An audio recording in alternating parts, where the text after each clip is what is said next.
Hey, Mike Zorns, the Political Otter, coming to you from the Yonge and Bay Corridor, one of the side streets here in Toronto running between the two major north-south arteries. And today we're going to talk a little bit about pride because there's been a lot of chatter online around why do we still have it? Now, I could probably do an hour-long video as to all of the reasons as to why it is important today and will continue to be important going forward. But we're going to keep this short and focus very briefly on two key topics.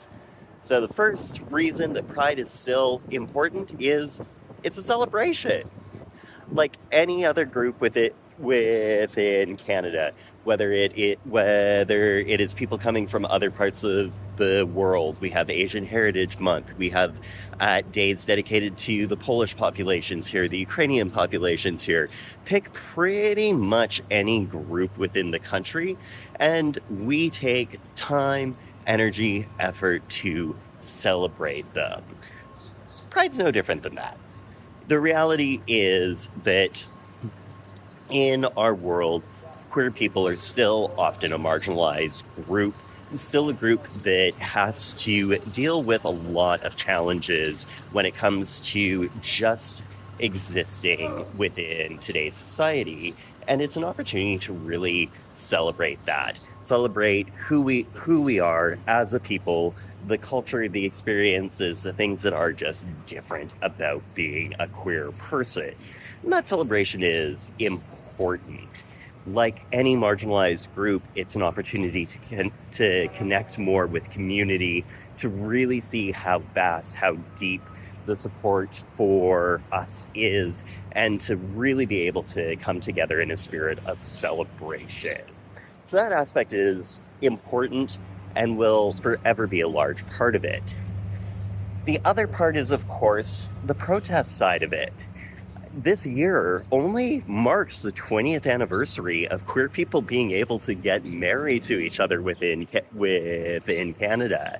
It was not that long ago where you could still be fired, let go from your job for being a queer person. It was not that long ago where it was illegal to be one in our country.